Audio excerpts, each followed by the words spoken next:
Assalamualaikum, salam Malaysia Madani. Anda bersama saya Anas Farhin dalam Stadium RTM. Menjelang pusingan kedua kelayakan Piala Dunia 2026 Piala Asia 2027, Menteri Belia dan Sukan Hanayoh tampil menjelaskan isu pasukan Malaysia dan Oman tidak dibenarkan berlatih di Stadium Nasional Bukit Jalil SNBJ.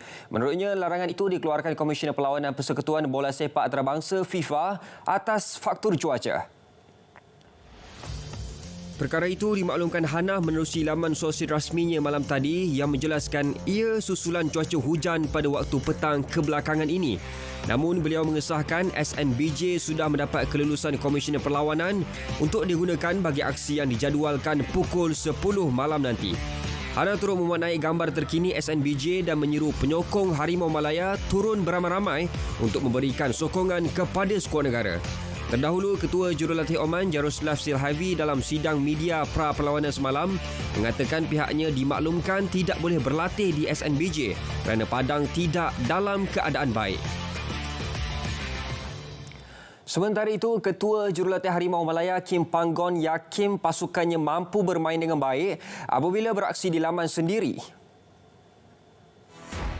Bagaimanapun, beliau mengakui pasukan di ranking ke-80 itu mempunyai prestasi lebih baik. Ya, Oman, good team, better than us. Of course, they attack us. It was very tough. Even in tomorrow game, as a high-ranking team, they're looking for maybe first position in the group. So sure they will attack us. For us also important actually at home. We don't want to step back. We want to be very firm, strongly. We want to fight also. Beliau menyatakan perkara itu semasa sidang media pra-perlawanan di Wisma FAM. Perlawanan malam ini adalah misi membalas dendam terhadap Oman atas kekalahan 0-2 pada perlawanan kumpulan D sebelum ini di Muscat. Dalam pada itu, Oman tidak gentar berdepan Harimau Malaya walaupun bermain di SNBJ. Keyakinan itu disuarakan Ketua Jurulatihnya Jaroslav Silhavi yang dalam misi mempertahankan kedudukan sebagai pendahulu kumpulan D. Bagaimanapun, beliau menjagakan esok merupakan perlawanan yang sengit termasuk berdepan pemain ke-13 iaitu penonton tuan rumah. We believe in Malaysia team. They are very organized team. We know them that they play very organized game, and we're gonna respect them too much because they play in Malaysia. And we're going to do all our best to stop their attack because we know them, they are very quick, they are very organized in attacking, they have very good players, very quick, and we're ready for them. Oman kini mendahului kumpulan D berkongsi 6 mata bersama-sama Republik Kyrgyz dan Malaysia namun mempunyai kelebihan perbezaan jaringan. Dalam perkembangan sama, Persatuan Bola Sepak Malaysia FAM memaklumkan lebih 15,000 tiket Harimau Malaya menentang Oman sudah terjual setakat semalam. Jumlah penjualan tiket ini dijangka akan meningkat hari ini menjelang perlawanan yang dijadualkan pukul 10 malam. FAM sebelum ini mengumumkan tiket bagi tempat duduk terbuka berharga RM40, manakala tambahan RM20 bagi tiket grandstand. Sementara itu, tiket premium pula boleh didapatkan pada harga RM80 dan kanak-kanak pula hanya dikenakan tiket berharga RM5. Pembelian tiket boleh dilakukan secara dalam talian. Sementara itu, perlawanan persahabatan tertutup kedua skuad bawah 23 tahun kebangsaan menentang India malam tadi. Gol sendiri pasukan pelawat menyelamatkan Harimau Muda dari melakar kekalahan selepas mencatat kemenangan 2-1 pada pertemuan pertama Sabtu lalu. Skuad kendalian Juan Torres Garrido dihadiahkan gol percuma minit ke-47 menerusi Abhishek dan Ajay sebelum Toiba Singh menyamakan kedudukan pada minit ke-61. Keputusan itu kekal sehingga whistle penamat walaupun beberapa percubaan dilakukan skuad kebangsaan. Skuad bawah 23 tahun negara akan berlepas ke Doha, Qatar untuk menghadapi Piala Asia B23 bermula 15 April hingga 3 Mei ini yang juga merupakan kelayakan ke Sukan Olimpik Paris 2024. Di Doha, skuad negara akan meneruskan aksi pemanas badan menentang China pada 3 April, Qatar pada 6 atau 7 April dan satu lagi aksi yang belum diputuskan pada 10 atau 11 April. Malaysia diundi dalam kumpulan D bersama Uzbekistan, Vietnam dan Kuwait. Hanya dua pasukan terbaik kumpulan mara ke suku akhir saingan peringkat Asia itu.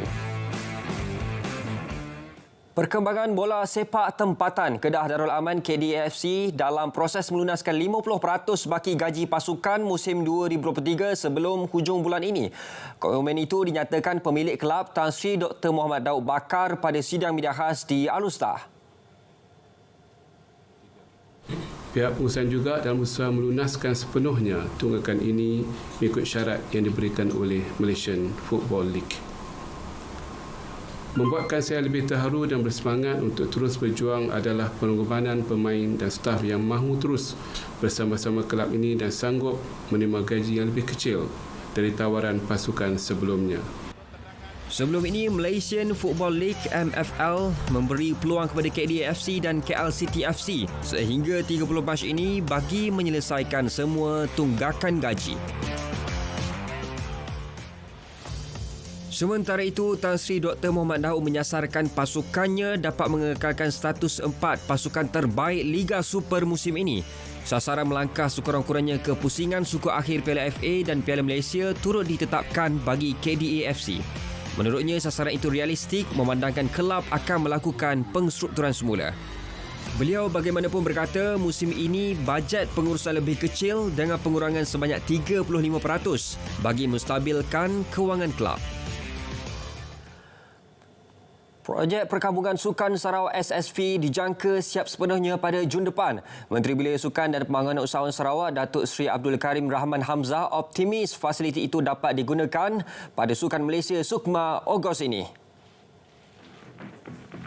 Projek pembinaan SSV kini sudah mencapai 90% dan ia merupakan tempat penginapan bagi para atlet dan pegawai pengiring kontijen Sarawak. Terdahulu, Datuk Seri Abdul Karim turut mengadakan lawatan ke tapak pembinaan Dewan Wushu yang turut dijangka dapat digunakan sepenuhnya pada Jun ini. Dalam masa sama, beliau turut mengadakan lawatan ke Stadium Sarawak bagi melihat kemajuan projek yang merupakan lokasi acara sukan bola sepak wanita dan acara olahraga serta acara pembukaan Sukma Sarawak.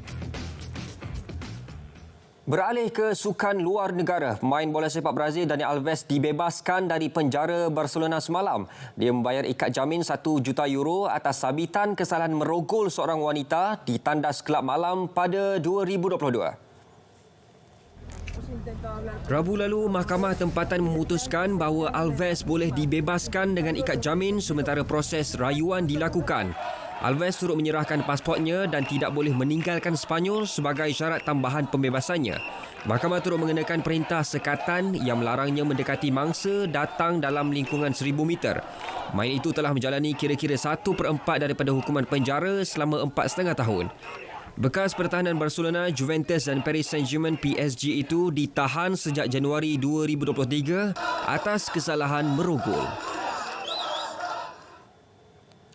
Menjelang perlawanan persahabatan antara Sepanyol dan Brazil di Madrid, penyerang Brazil Vinicius Junior menceritakan mengenai isu perkauman yang dihadapinya sebagai pemain dalam kelab bola sepak di Sepanyol. Vinicius telah menggesa Badan Induk Bola Sepak Eropah UEFA untuk mengambil tindakan terhadap dakwaan laungan perkauman yang diarahkan kepadanya oleh peminat bola sepak. Ia susulan insiden yang berlaku ketika pemain Real Madrid itu menentang Osasuna baru-baru ini. Minggu lepas, kelab Real Madrid memfailkan aduan terhadap pengadil yang mengendalikan permainan mereka di Osasuna kerana tidak memasukkan dakwaan penghinaan perkauman yang ditunjukkan kepada Vinicius Junior dalam laporan perlawanannya. Brazil akan bermain perlawanan persahabatan menentang Sepanyol di Bernabeu awal pagi esok. Perlawanan berkenaan juga diadakan sebagai sebahagian daripada kempen anti perkauman bagi menyokong penyerang Real Madrid itu. Sekian Stadium RTM dari Sungai ke Segara, Palestin pasti merdeka. Assalamualaikum, salam Malaysia Madani dan salam sukan untuk semua.